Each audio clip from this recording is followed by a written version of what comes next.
Have you ever wondered why the perfect suburban street always feels one complaint away from turning on you? What if the smiling woman who waves at every block party secretly decides your premature baby's life support pod is nothing but an ugly lawn ornament? And how far would you go when she tells you, in her sweetest pearls and blazer voice, that your child's only way to breathe violates the neighborhood color scheme? Evergreen Meadows looked like the kind of place real estate agents used in brochures.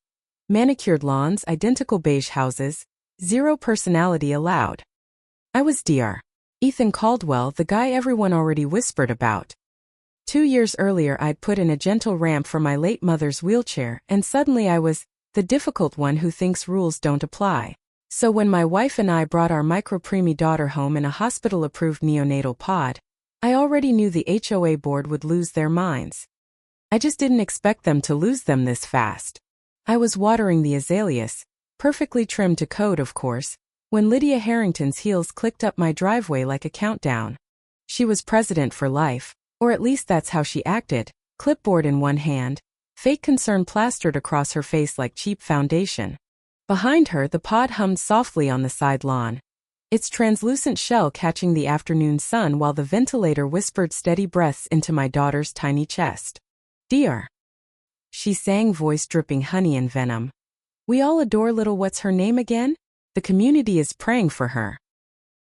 "But darling, that contraption out here?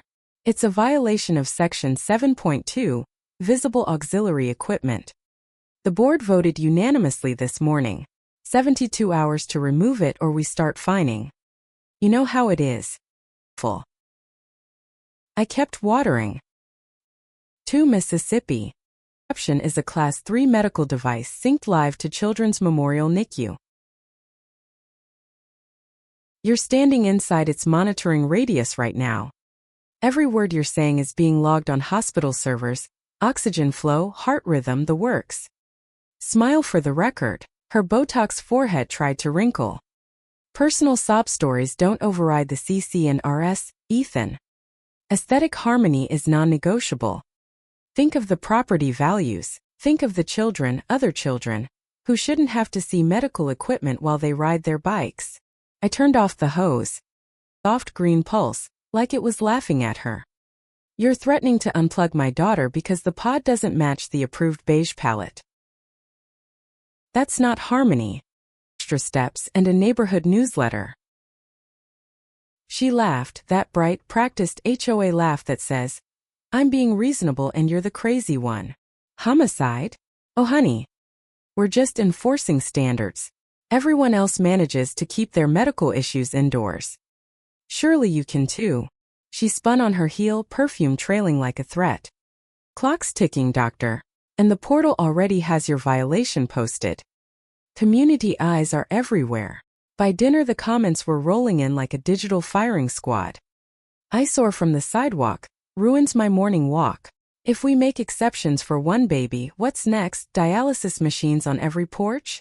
Medical or not, rules are rules or we all lose our equity." Not one single person asked if my daughter was still breathing. They just cared that the view from their perfectly identical windows stayed perfectly identical. I sat in my office that night, laptop open, coffee gone cold.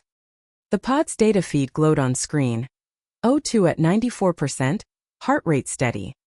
My wife slept upstairs, exhausted from another round of night feeds. I didn't wake her. Every email, every portal screenshot, every passive-aggressive praying for you comment. Because Lydia hadn't just declared war on my lawn. She declared war on a hospital-grade life support system. And I design firmware for these things for a living. The first sabotage hit 3 days later. I was on a Zoom with the NICU when my phone screamed an alert. Primary power offline, backup engaged. I sprinted outside barefoot. Pod's monitor flashed red for 3 terrifying seconds before the battery kicked in. My daughter's chest kept rising, but the cable running from the solar inverter to the pod had been sliced clean at the junction box. Garden shears, clean cut, no accident. The security camera that watched that corner? Conveniently offline for exactly 6 minutes. I called the sheriff. Notes shrugged. Could be kids. Hard to prove HOA involvement. He left. I stayed on my knees beside the pod until the sun went down, one hand on the warm polycarbonate, whispering the same promise I'd made in the NICU. I've got you. That was the moment the quiet rage turned into a plan. I spent the next week turning the pod into a fortress. Dual cellular backups, redundant batteries, live feeds routed straight to the hospital compliance officer and, quietly, to retired Judge Evelyn Grant, who lived 3 streets over and had quietly hated Lydia's reign for years.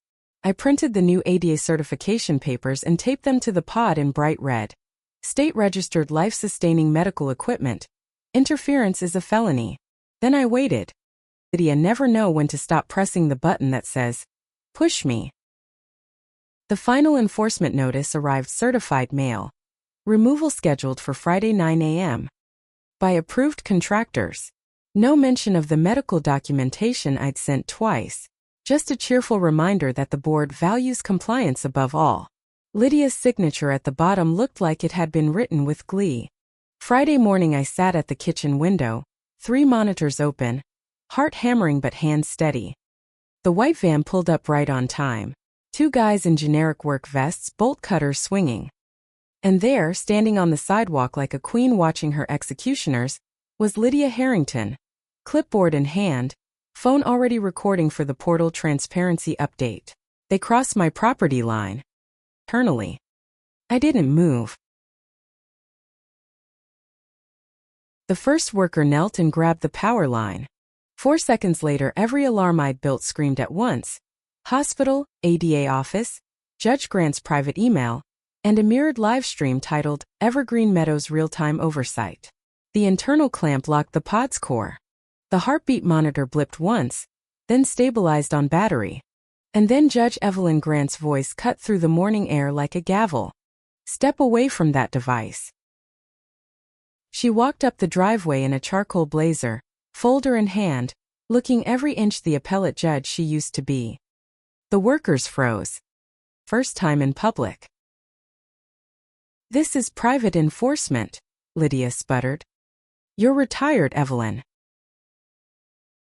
Judge Grant didn't raise her voice.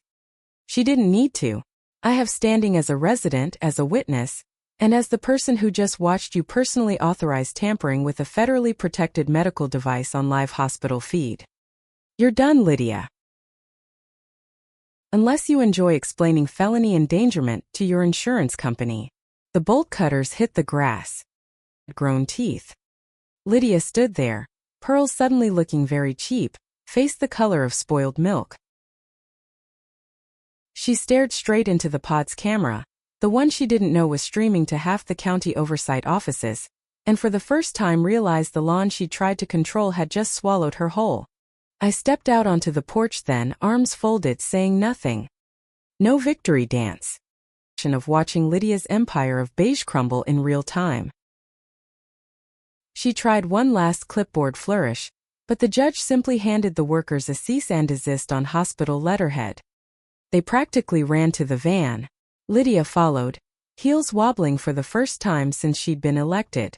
The HOA portal went strangely silent for 48 hours. Then the emergency Zoom board meeting leaked.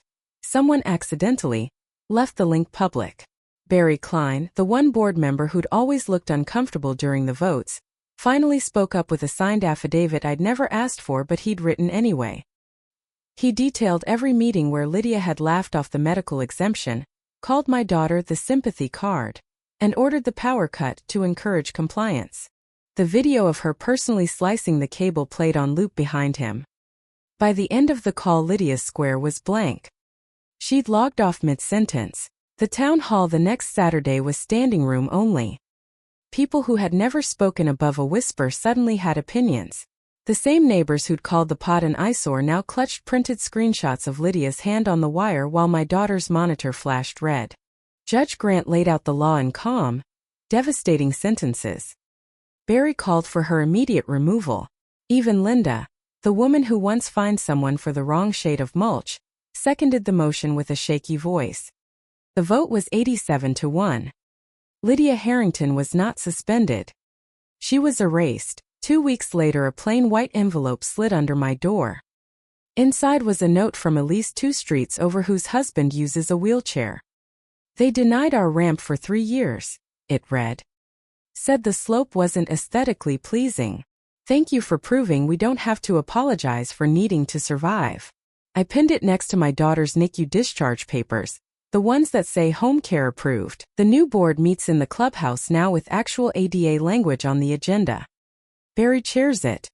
The NRS to include medical necessity exceptions. No more clipboard crusades. Somehow the air feels lighter, like the whole neighborhood finally exhaled. My daughter is 9 months old now. It's because the technology works, not because anyone can force it away. I carry her onto the porch every sunrise, let her feel real sunlight on her face. No more fear that a woman in pearls might decide her life clashes with the neighborhood vibe. And every time I see Lydia's old house, now sporting a discreet for sale sign, I smile the quiet, dark little smile of a man who once stared down suburban tyranny and won. Because here's the truth they don't put in the HOA handbook. The most dangerous person on any block isn't the loud one with the clipboard. It's the quiet one who knows exactly how to make the rules bite back. Sometimes the prettiest neighborhoods hide the ugliest power trips. But every once in a while, a single father with a laptop and a baby who refuses to quit reminds everyone that rules were made for people, not the other way around. Document everything, stay patient, and when they push too far, make sure the whole world is watching when they fall. Your lawn and your kids' future will thank you.